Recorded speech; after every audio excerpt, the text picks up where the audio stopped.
오늘 우리에게 주신 하나님의 말씀은 여호수아 3장 13절에서 17절 말씀입니다. 요단을 건너가리라는 제목으로 하나님 말씀 증거할 때에 하나님의 음성으로 들으시기 바랍니다. 사랑하는 성도 여러분, 오늘은 교회력에 따르면 왕이신 그리스도 주일입니다. 교회력이라고 하는 것은요, 바로 예수님의 탄생과 죽음, 그리고 부활, 승천 및 재림을 통해서 완성된 구원의 역사를 1년 주기로 재현해 보는 그런 교회 달력입니다. 우리는 1년 내내 예수님의 생애를 기억하면서, 그리고 예수님을 기념하면서, 그리고 우리 주님께서 그리스도로서 이 땅에서 살아가신 일에 우리가 동참함으로써 하나님의 은혜 가운데 살아갈 수 있도록 돕기 위해서 교회력을 제정하겠습니다. 교회력의 시작은요, 바로 대림절부터 시작됩니다. 대림절 4주간이 지나고 우리 주님이 탄생하신 12월 25일 성탄절을 맞는 것으로 우리는 또 한 해를 시작해 봅니다. 사순절기, 부활절기를 지나고 성령 강림 절기를 지난 후에 우리는 오늘 이 시간처럼 왕이신 그리스도 주일을 또 맞게 될 것입니다. 교회력의 마지막 주일에 해당되는 왕이신 그리스도 주일은 이 땅에서의 역사가 완성될 때에 우리 주께서 심판주로 그리고 통치자로서 다시 오실 것을 기리는 그런 뜻깊은 날이 바로 오늘입니다. 저는 개인적으로 오늘날 한 한국 교회 내에서 많은 예전과 전통들이 사라져갔음을 안타깝게 생각합니다. 우리가 신앙생활을 할 때에 덮어놓고 혹은 그냥 막연하게 신앙생활을 하기보다는 수세기 동안 교회가 전통적으로 지켜왔던 교회력을 따라서 신앙생활을 하는 것이 우리에게는 너무나 절실하다고 생각하고 있습니다. 그래서 저희 순전한 교회에서는요, 적어도 교회력에 일어났던 그 사건들이 결코 우리만의 이야기가 아니라 역사적인 사실로서 실제 세계사 속에 존재했던, 그리고 또 우리의 신앙을 굳건하게 세웠던 그 기초였음을 기억하고 우리의 신앙생활이 이런 신앙 고백적이고 예전적인 그런 날들로 우리의 신앙생활을 지속하기를 바랍니다.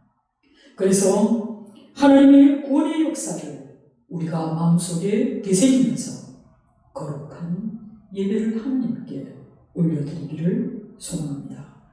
그 가운데 하나님의 구원의 역사를 우리가 다시 은혜로 감격하며 받아들이며, 그리고 신앙인으로서 올바른 주의 길을 가기 위해 우리 나름대로 몸부림치는 그런 신앙생활을 저와 여러분이 함께하기를 소망합니다. 오늘 우리가 살펴볼 이 본문의 말씀을 제가 왕이신 그리스도 주일의 본문으로 삼은 이유는 우리가 건너가야 할 곳은 어딘가에 대해서 한번 생각해 보고자 합니다. 여호수아 3장은요, 이스라엘 민족들이 드디어 광야 그 40년의 세월을 마감하고 그들이 그토록 대망하던 하나님께서 주시기로 약속하셨던 그 적과 꿀이 흐르는 그 땅에 진입하기 전 최후의 강인 그 요단강 앞에 그들이 서 있는 내용입니다. 그리고 그들이 이 요단강을 어떻게 건너갔느냐에 대한 내용을 다루고 있습니다. 모든 이스라엘 자손은 여호수아의 인솔하여서 시딤을 떠나 이제 요단강가에 이르게 됩니다. 그들은 요단강을 건너기 전에 그곳에서 3일간 머물게 됩니다. 3일 머물고 난 후에 그 백성들의 지휘관들이 두루 다니면서 백성들에게 명령을 내립니다.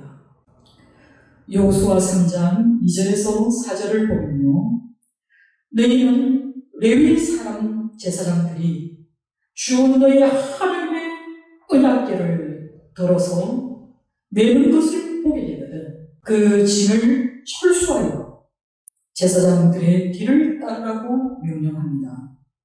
그리고 너희가 이전에 가보지 못했던 길로 가기 때문에 제사장들이 너희가 가야 할 그 길을 인도할 것이라고 말해주고 있습니다. 그러면서 너희와 언약궤 사이에는 반드시 2000규빗을 띄우고 걸어갈 것을 경고하고 있습니다. 그러면 왜 이처럼 언약궤와 이 백성들 사이에 2000규빗의 거리를 띄우고 걸어가야 했을까요? 여러분, 1규빗은요, 이스라엘 백성들이 길이를 잴 때에 규빗이라는 말을 많이 사용하는데요, 이 규빗은 손가락 끝에서 팔꿈치까지의 길이를 말하고 있습니다. 이 길이는 대충 45cm에서 50cm 정도로 보면 되겠는데요, 그렇다면 이 규빗은 2000규빗이라고 얘기했을 때 이 거리는 적어도 900m에서 1km 정도 되는 거리일 것입니다. 이스라엘 백성들이 언약궤와 일정한 거리를 두고 걸어야 되는 데는 두 가지 이유가 있습니다. 그 첫 번째는 하나님의 임재를 상징하는 그 언약궤의 신성함과 거룩함을 기억하게 하기 위함입니다.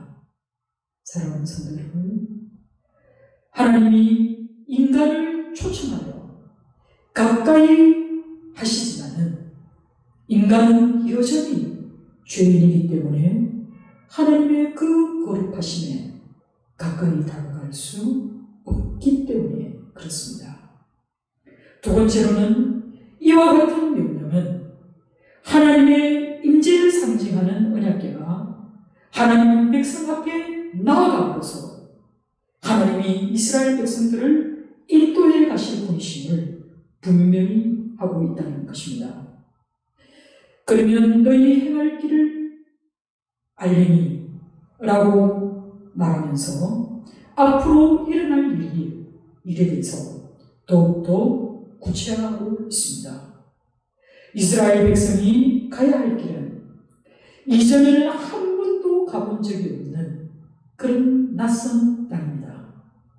이 땅은 하나님께서 인도하여 주시고 하나님께서 그들의 삶의 방향을 제시해 주시는 그런 땅이기 때문에 하나님 없이는 결코 도달할 수 없는 그런 새로운 땅이 되는 것입니다. 이 일을 준비하는 동안 여호수아는 백성들에게 너희는 자신들을 성결하게 하라 라고 명령합니다. 그리하면 주께서 내일 너희 가운데에서 놀라운 일을 이루실 것이다 라고 그 비밀을 알려줍니다. 여러분, 여기서 성결이라고 하는 것은 구체적인 행위로서 외부로 드러나는 그런 성결을 말할 것입니다. 물론 외부적인 성결을 배제할 수는 없습니다. 그러나 이보다 더 중요한 것은 내적인 성결을 의미한다고 보아야 할 것입니다. 여러분, 진정한 성결은 무엇이겠습니까? 그것은 오직 우리의 마음이 하나님을 향해 있을 때입니다.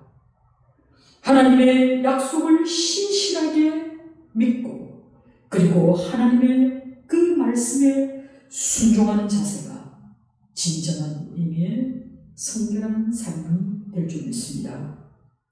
이러한 성결한 삶의 태도는요, 하나님의 초자연적인 그 역사를 대비할 뿐만 아니라 약속의 땅에 들어가서 살게 될 때 하나님의 택한 백성들이 지녀야 할 그런 삶의 태도를 말씀하고 있는 것입니다. 그러면서 7절과 8절에 여호와께서 여호수아에게 말씀하신 대로 바로 오늘부터 내가 너를 모든 이스라엘 사람이 보이는 앞에 위대한 지도자로 세우고 내가 모세와 함께 하였던 것처럼 너와 함께 있겠다는 그 사실을 이스라엘 백성들에게 알게 하겠다고 말씀하고 있습니다. 이 백성들을 인솔해 나갈 때 이 백성들이 여호수아를 믿고 따라갈 수 있는 그 능력을 하나님께서 부여해 주시겠다고 말씀하고 있는 것입니다. 이는 이제 여호수아가 언약궤를 맨 제사장들에게 요단강의 물가에 이르거든 요단강에 들어가 서 있으라고 한 명령에서 드러납니다. 여호와의 명령을 받은 여호수아는 다시 이스라엘 백성들에게 이곳에 와서 주 너희 하나님의 말씀을 들으라고 합니다. 그리고 이제 이루어질 그 일을 보고 너희는 살아계신 하나님이 너희 가운데 계셔서 이제 가나안 여러 부족들을 너희 앞에서 쫓아내는 것을 곧 알게 될 것을 말해주고 있는 것입니다. 그리고 온 땅의 죽은 자이신 주의 언약궤가 너희 앞에서 요단강을 건널 것이라고 얘기합니다. 그 건너기 전에 먼저 해야 할 것이 각 지파마다 한 사람씩 12명을 뽑게 합니다. 여러분, 12이라는 이 숫자는 이스라엘 민족의 통일성과 완전성과 대표성을 의미하는 숫자입니다. 그리고 이 12이라는 숫자는 우리 예수님께서도 12제자를 택하신 데에서도 나타납니다. 이 12제자를 통해서 예수님께서 행하신 그 구속사역을 그들이 직접 눈으로 보게 하고 그리고 또 그들이 후대를 위하여 복음사역의 증인의 삶을 살도록 한 그 사람의 수가 바로 12 예수님의 제자들이었습니다. 온 땅의 주권자이신 하나님의 언약궤가 너희 앞에서 요단을 건널 것이라고 말하고 온 땅의 주권자이신 주 여호와의 언약궤를 맨 그 제사장들의 발바닥이 요단 물에 닿고 그리고 요단 강물이 위에서부터 흘러내리던 물이 끊어지고 뚝이 생기고 고일 것이라고 이미 예고하고 있다는 사실입니다. 여러분, 여호와의 법궤를 맨 제사장들이 요단강에 발을 들여놓았을 때 그 흐르던 물이 멈추어서 물벽을 이루고 켜켜이 쌓여있는 그 모습을 여러분 한번 상상해 보시기 바랍니다. 이것이 어떻게 가능한 일이겠습니까? 자연의 법칙을 거스르는 이 장황한 광경이 바로 여러분 눈앞에 펼쳐질 때 어찌 살아계신 하나님을 찬송하지 않을 수 있겠습니까? 이것은 마치 모세가 자기 백성들과 함께 출애굽할 때에 홍해가 갈라졌던 것처럼 이제 여호수아가 여호와의 법궤를 맨 제사장들과 함께 요단강을 밟게 되었을 때, 그리고 그 요단 강바닥에 굳건히 서 있을 때에 그 200만 명이나 되는 장엄한 힘열과 그리고 그들을 소유하였던 그 짐승들이 함께 지나가는 그 모습을 여러분 한번 상상해 보시기 바랍니다. 출애굽에 대한 기억이 그들의 마음에 있었는데 내 삶에 또 요단을 건너는 기적이 일어난다면 그들의 마음에는 얼마나 놀라운 그 구원의 감격이 있었겠습니까? 오늘 본문에서 우리가 알 수 있는 것은요, 이스라엘 백성들이 요단을 건너던 그 시기가 15절 상반절에 곡식 거두는 시기라고 기록하고 있습니다. 그리고 이 시기에는 항상 언덕에 그 물이 넘쳤음을 기록하고 있습니다. 보통 때 같으면요, 그 요단강은 실제로 그 요단강의 길이는요, 폭이 20에서 30m 정도밖에 되지 않습니다. 그리고 수심도 3m에서 4.5m 정도 아주 낮은 수심입니다. 그리고 그 강둑은 4, 5m밖에 되지 않는 그런 강입니다. 이 정도의 강에 엄청난 물이 유입된다면 당연히 강둑은 범람하게 되어 있습니다. 그런데 이런 범람 현상이 봄철에 자주 발생한다는 겁니다. 기록된 대로 요단이 곡식을 거두는 시기라고 하면 이것을 우리나라로 따지면 3, 4월 정도 되는 그런 봄날입니다. 이때 가나안 지역에서는 소위 늦은 비로 불려지는 그런 봄비가 내리는 때를 말합니다. 이 시기는 겨울 내내 얼어 있었던 그 레바논 산지와 헬몬 산의 눈과 얼음이 녹아내리는 시기입니다. 그리고 요단의 주요한 그 세 지류인 야목강과 약복강과 그리고 에디스로부터 흘러들어오는 그 물들이 함유하고 있기 때문에 요단강은 평상시와는 달리 아주 깊고 넓어지는 시기가 바로 이때입니다. 그리고 이 물줄기가 급격한 경사지로 흘러넘치기 때문에 강물이 범람하고, 그리고 이 강은 강을 건널 수 있는 어떤 장비를 갖추지 않고서는 도무지 건너갈 수 없는 그런 때입니다. 그리고 그런 장소가 되어버리는 것입니다. 요단강을 건너갈 것에 대한 하나님의 지시를 여호수아가 이스라엘 백성에게 전달합니다. 최종적으로 매 지파에서 한 명씩 택한 그 12명의 사람들이 제사장이 언약궤를 메고 갈 때에 함께 가게 합니다. 이것은 그들이 이스라엘 역사 가운데 이루어져갈 하나님의 놀라운 역사에 대한 더 직접적인 증인이 되게 하기 위해 세운 사람들입니다.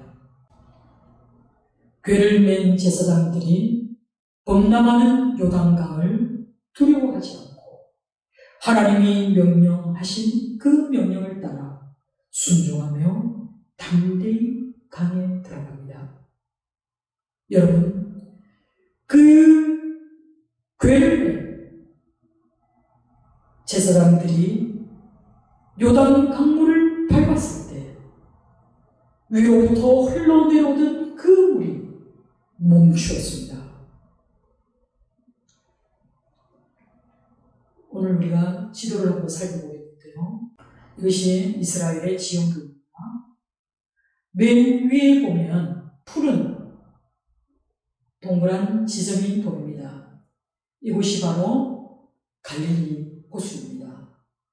그리고 가느다란 물줄기를 따라서 내려온 바로 이 지점이 연회입니다. 우리가 알고 있는 사해입니다. 그리고 이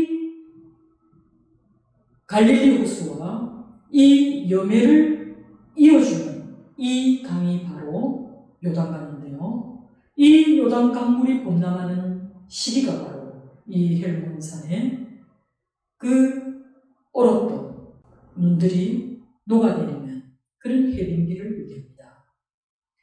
여러분, 요단강의 길이는요 그다지 길지 않습니다. 요단강의 길이를 직선 길이로 그 갈릴리 호수가 끝나는 지점에서 염해가 시작되는 그 부분을 길이로 환산해보면요, 이 길이는 96km 정도밖에 되지 않습니다. 그리고 이 물이 16절에 보면요, 위에서부터 흐르던 물이 거쳐서 사르단에 가까운 매우 멀리 있는 아담 성읍 변두리에 일어나 한 곳에 쌓여 라고 얘기합니다. 위에서부터 흐르던 그 물이 이제 쌓이기 시작한 곳이 바로 이 아담 성읍 변두리라고 얘기합니다. 그곳에서 켜켜이 쌓인 이 물이 바로 아라바의 바다 여멘을 향하여 흐르는 물은 완전히 끊어졌다고 얘기했습니다. 그러면 물이 끊어진 곳을 우리가 살펴보면 바로 이 지역입니다. 아담에서부터 이 여메 지역까지 물길이 끊어졌다. 그것도 완전히 끊어졌다라고 이야기하고 있습니다. 이 길이를요 살펴보면 이 길이는 33km 정도 되는 거리입니다. 여러분, 어째서 이런 일이 가능합니까? 세상 사람들은요, 어떻게 홍해 바다가 갈라질 수 있는가? 어떻게 흐르던 물이 흐르지 않고 켜켜이 쌓여 올라갈 수 있는가? 그것은 자연의 법칙에 맞지 않다. 너는 그것이 정말 믿어지느냐? 라고 우리에게 묻습니다. 하나님의 하나님 되심을 믿지 않는 사람은 도무지 하나님이 행하시는 이 역사를 이해할 수가 없습니다. 우리가 이 믿음을 갖는 이유는 우리는 하나님이 하나님 되심을 인정하기 때문입니다.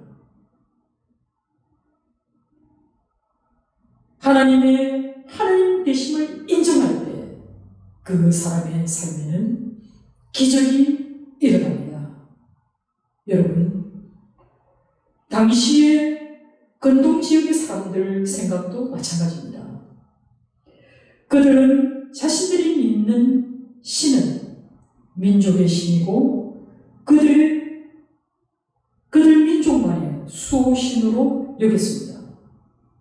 어느 한 지역의 수호신 정도로 그들이 믿었기 때문에 만약에 그들이 다른 곳으로 옮겨가게 된다면 그들은 옮겨간 지역의 풍속을 따르고 또 그곳에서 있는 신을 믿었던 것입니다. 그러나 오늘 여호수아는 오늘 본 말씀을 통해서 이러한 사고를 완전히 불식시키고 있습니다. 우리 하나님은 그 이방인들이 믿는 하나님처럼 어느 한 지역이나 한 민족에 국한되는 것이 아니라 온 땅에 주님 되심을 선포하고 있는 것입니다. 여러분, 우리 하나님께서 어느 한 지역에 국한되는 소신이 아니고 유한한 존재가 아니기 때문에 우리 하나님은 지금도 살아계시고 또 영원히 살아계실 전지전능하신 하나님이심을 믿으시기 바랍니다. 이 전지전능하신 하나님이 그가 창조하신 삼라만상을 그 발 아래 두시고 주관하시는 창조주 하나님이십니다. 창조주 하나님이시기 때문에 강들도 바다들도 신격화될 수 없고 그들 역시 하나님의 통치 아래 있을 뿐이라는 것을 기억하시기 바랍니다. 우리 하나님은 광야에 길을 내시고 사막에 물을 내시는 분입니다. 바위를 통해서 그 반석에서 물이 나게 하실 뿐만 아니라 물의 고난을 막으실 수도 있는 분이 바로 우리 하나님이십니다. 그 하나님이 이제 아래로 흘러가는 그 물길을 막으시고 그 강바닥을 마른 땅과 같이 하여서 그 백성들을 젖과 꿀이 흐르는 가나안 땅으로 인도하고 계심을 여러분 지금 바라보시기 바랍니다. 그리고 17절에 여호와의 길을 맨 제사장들은 요단 가운데 마른 땅에 굳게 섰다고 얘기합니다. 여러분, 요단 가운데 땅이 질퍽질퍽한 그런 땅이 아닙니다. 이 땅은 바로 모든 백성들이 요단을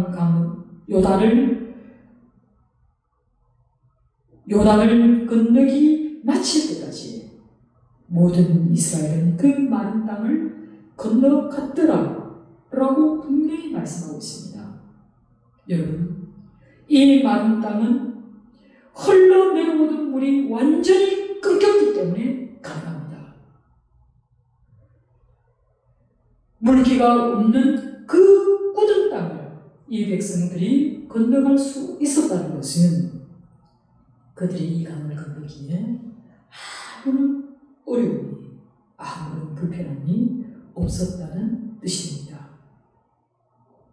사랑하는 성도 여러분, 이 요단강을 건너갔던 이스라엘 백성들은 언약궤를 메고 이미 그들 앞을 앞서갔던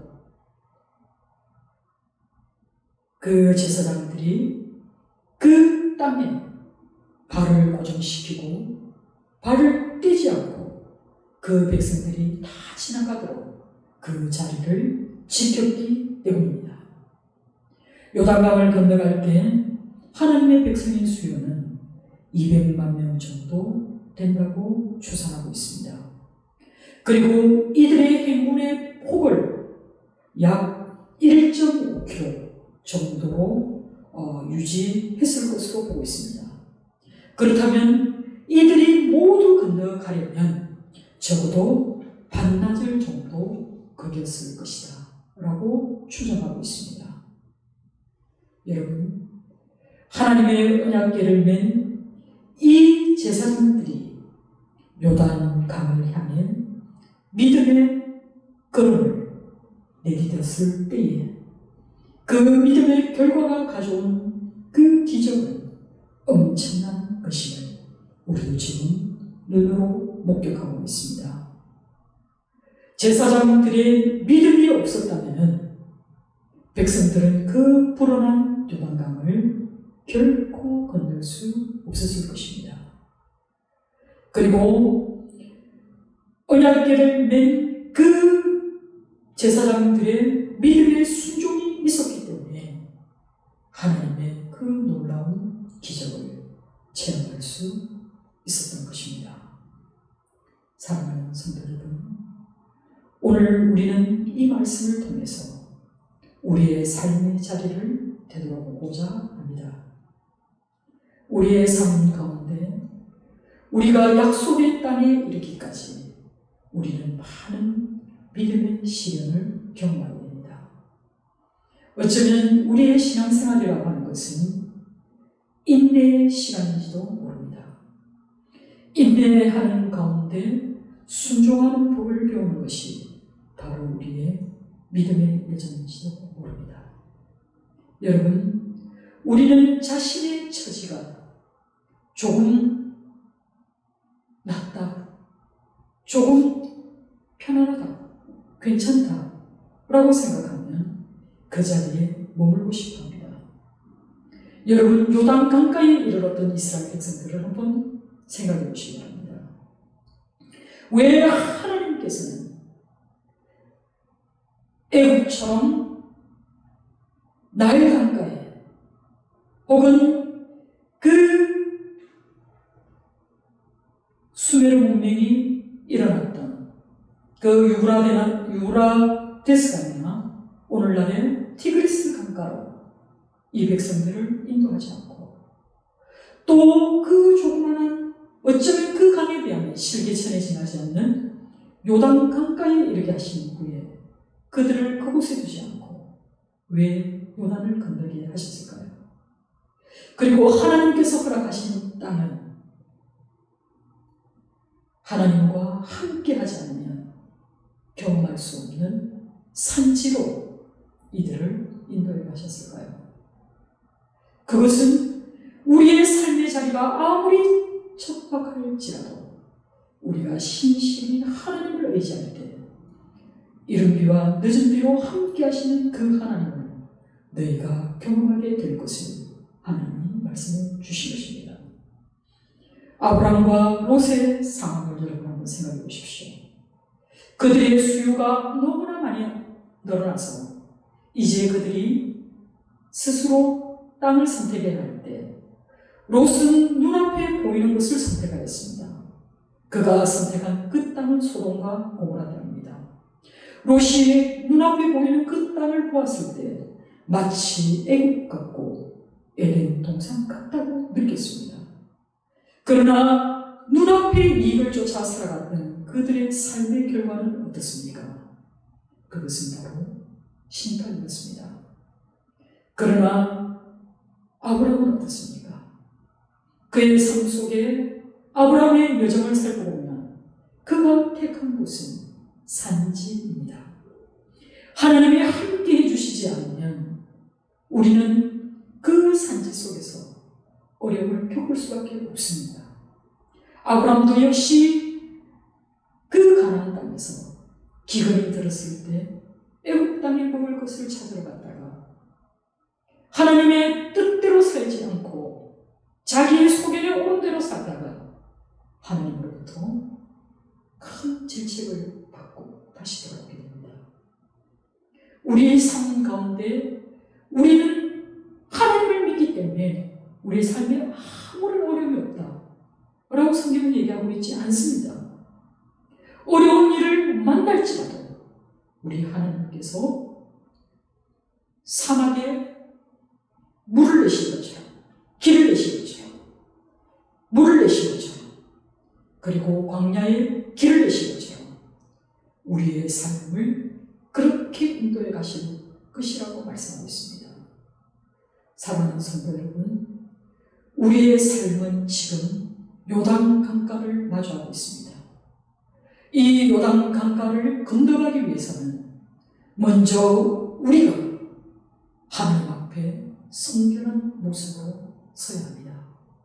그리고 우리의 눈앞에서 구원을 이루실 그 하나님을 바라보며 우리는 그 길을 믿음으로 결단하고 순종의 걸음을 내디뎌야 합니다. 우리 순전한 교회가 이 물금 지역에 세워져서 우리의 마음에는 이곳이 마치 광야 같고 이곳이 마치 사막 같고 때로는 빈들 같고 때로는 추경이면 그 범람하는 물이 흘러가는 강가를 내가 마주한 것처럼 어렵고 힘들게 느껴질 수도 있습니다. 그러나 이 모든 것이 하나님의 뜻 가운데 있다면 우리는 믿음의 눈을 들어서 오직 하나님만을 바라보아야 할 줄 믿습니다.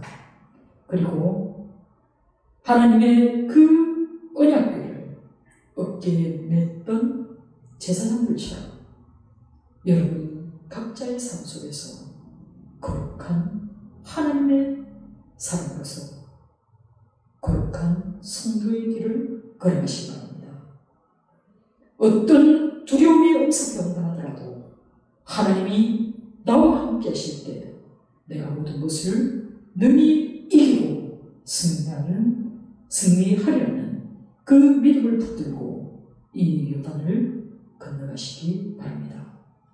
과연 이 믿음을 붙들고 건너갔을 때 우리는 임마누엘의 하나님, 여호와 이레 되시는 하나님, 그리고 에베네셀의 하나님을 만나게 될 줄 믿습니다. 우리 순전한 교회가 2023년을 보내고 이제 다음 주에는 대림절기를 준비하게 될 것입니다. 이 대림절기를 통해서 또 2004년도 우리 하나님께서 주실 그 무한한 은혜를, 그리고 또 우리가 감사와 찬송으로 드려야 할 그 예배를 준비하는 그런 순전한 교회 되기를 주님의 이름으로 축원합니다. 기도하겠습니다.